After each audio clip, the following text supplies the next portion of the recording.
ప్రియులారా, విశ్వాస జీవితం అంటే ఈ లోక సంబంధమైన వాటి కొరకో లేక మన శరీర అవసరాల కొరకో విశ్వాసం ఉంచే జీవితం కాదు.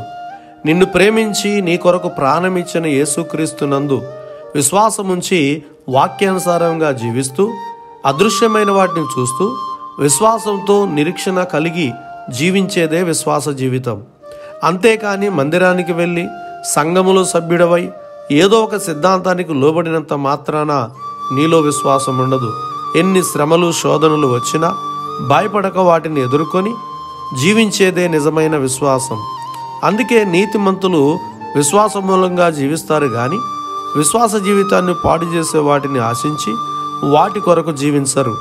సమస్తము కోల్పోయినా చివరికి ప్రాణం పోయినా దేవునిపై విశ్వాసాన్ని విడిచిపెట్టరు. మార్కు 5:34, యాకోబు 1:2-3.